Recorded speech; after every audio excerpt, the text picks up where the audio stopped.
America Israel से deal fail होने पर बाइडेन ने एक बड़ा ऑर्डर दिया है गाजा के लिए। जानेंगे क्या है ये ऑर्डर। तो वहीं दूसरी तरफ तालिबान ने अब पाकिस्तान को एक बहुत बड़ा झटका दे दिया है और आपको बता दें तालिबान ने खजाना खोला है। जानेंगे ऐसा क्या हो गया है जो पाकिस्तान के लिए सबसे बड़ी मुश्किल लेकर आने वाला है। जियोपॉलिटिक्स में इस वक्त बहुत कुछ चल रहा है, हमेशा की तरह जानने को आपको बहुत कुछ मिलेगा। आइए जानते हैं इन खबरों को विस्तार से। राष्ट्रपति जो बाइडेन ने शुक्रवार को आदेश दिया है कि अमेरिका गाजा में मानवीय सहायता पहुंचाना शुरू करेगा और यूएस मिलिट्री गाजा पट्टी में हवाई जहाज से खाने का सामान गिराएगी। बाइडेन ने ये आदेश उस वक्त दिया है जब गाजा पट्टी में राहत सामग्री बांटने के दौरान इजरायली फायरिंग में 100 से ज्यादा फलस्तीनियों की मौत हो गई, जिसको लेकर इजराइल ने दावा किया कि भीड़ की तरफ से उकसावे वाली कार्रवाई की गई थी। गाजा के हमास नियंत्रित स्वास्थ्य मंत्रालय के मुताबिक राष्ट्रपति ने कम से कम 115 फिलिस्तीनियों के मारे जाने और 750 से अधिक अन्य के घायल होने के बाद हवाई जहाज से राहत सामग्री बांटने की घोषणा की है। चश्मदीदों का कहना है कि सहायता काफिले से सामान खींचने के लिए भारी भीड़ जुटी हुई थी और इसी बीच इजरायली सैनिकों ने गोलीबारी शुरू कर दी। बाइडेन ने कहा कि हवाई रास्ते से मदद पहुंचाने का काम जल्द ही शुरू होगा और अमेरिका फलस्तीनियों की पीड़ा को कम करने के लिए युद्धग्रस्त क्षेत्र में आवश्यक सहायता पहुंचाने के अलग अलग तरीकों पर विचार कर रहा है। अमेरिकी राष्ट्रपति जो बाइडेन ने कहा कि आने वाले दिनों में हम जॉर्डन में अपने दोस्तों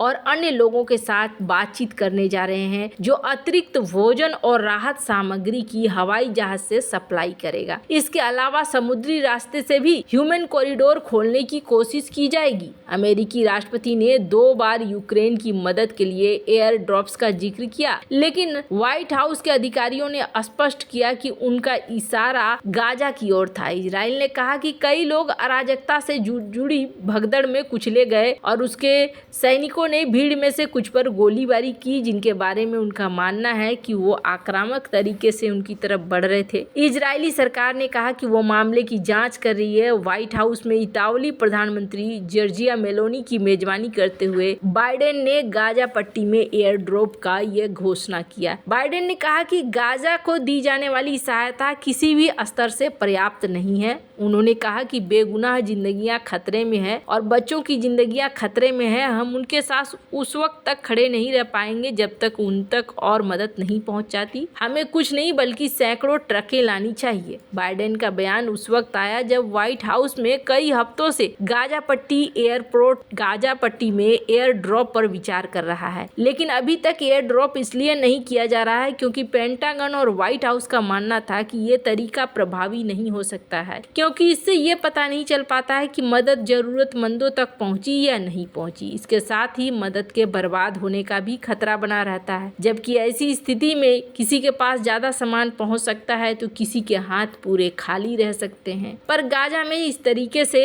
अभी हालात बना हुआ है। खैर, जहाँ एक तरफ ये सब कुछ हो रहा है तो वहीं दूसरी तरफ ईरान और अफगानिस्तान की सरकार के बीच एक अहम समझौता हुआ है। समझौते के तहत अफगान की तालिबान सरकार ने ईरान के चाबहार बंदरगाह में निवेश का ऐलान कर दिया है। ईरान पहुंचे अफगान सरकार के एक प्रतिनिधि मंडल ने चाबहार बंदरगाह में निवेश के लिए डील पर हस्ताक्षर किए हैं। अफगान सरकार ने चाबहार पोर्ट में $35 मिलियन के निवेश का ऐलान किया है। सोमवार को ईरानी मीडिया ने बताया कि तालिबान सरकार चाबहार बंदरगाह और चाबहार मुक्त आर्थिक क्षेत्र में वाणिज्यिक, आवासीय और सरकारी परियोजनाओं में $35 मिलियन का निवेश कर रही है। बीते साल 2023 से तेहरान और काबुल के बीच तनावपूर्ण संबंध देखने को मिले थे। हीरमंद नदी से जल वितरण पर दोनों देशों के बीच में झड़प हुई थी। ऐसे में तालिबान सरकार के इस कदम ने कई लोगों को आश्चर्यचकित कर दिया है। तालिबान के निवेश का इस्तेमाल 25 मंजिला ऊंची इमारत फखर निर्माण परियोजना में किया जाएगा। इस निवेश से दोनों देशों के नजदीकी पड़ोसी पाकिस्तान को भी एक झटका लगेगा। पाकिस्तान के हालिया समय में तालिबान के संबंधों में जबरदस्त तनाव है। ये पहली बार है कि अफगानिस्तान के व्यवसायी ईरान में सरकार के नेतृत्व वाले निर्माण परियोजना में निवेश कर रहे हैं। ईरान ने 2021 में अफगानिस्तान में निवेश किया दिया था, लेकिन तब तक तालिबान की सत्ता में वापसी नहीं हुई थी। तालिबान ने इस निवेश का लक्ष्य अपने भूमि से घिरे देश के लिए अंतर्राष्ट्रीय जल तक पहुंच का मार्ग प्रशस्त करना है। अफगानिस्तान में ईरानी राजदूत हसन काजेमी कोमी ने कहा कि दोनों देश भारत और चीन के माध्यम से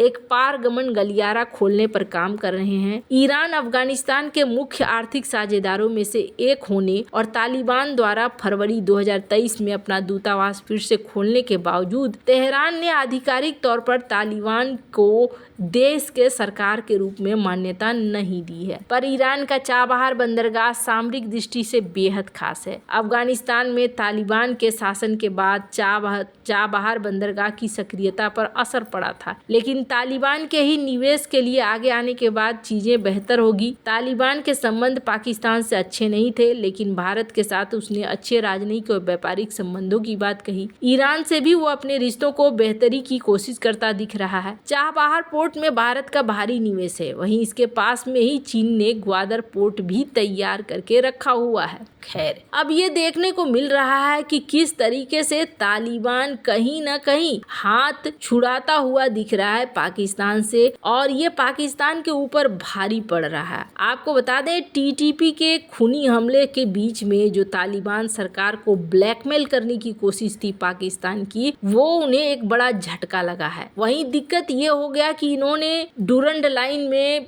व्यापारिक कॉरिडोर बंद करके भी कोशिश करी कि हम व्यापार को रोक देते हैं और व्यापार को रोकने से कम चीजें यहाँ पर हैंडल होंगी, पर यह भी इनका उल्टा होता हुआ दिख रहा है, क्योंकि तालिबान ने भारत के बनाए चाबहार और बंदर अब्बास बंदरगाह का इस्तेमाल करना शुरू कर दिया। अफगान का आयात निर्यात जो पाकिस्तान के रास्ते से होता था, उसमें 70% की गिरावट देखने को मिलने लगी। अब यहाँ पर 20,000 से ज्यादा पाकिस्तानी लोग थे शामिल, जिनकी नौकरियां लगी हुई थी इस व्यापारिक मार्ग को लेकर। लेकिन जैसे जैसे ये व्यापारिक मार्ग बंद हो रहा है, वैसे वैसे एक चीज तो साफ होती हुई दिख रही है कि यहाँ पाकिस्तान को बेहद नुकसान हो रहा है। अब पाकिस्तान अपनी ही बनाए हुए गड्ढे में लगातार गिरने वाली नौबत में आ गया है। उनकी इकोनॉमी के लिए जो एक फायदेमंद चीज होती थी, वो फायदेमंद चीज यहाँ पर खत्म होती हुई दिख रही है। खैर, जहाँ पाकिस्तान की इकोनॉमी में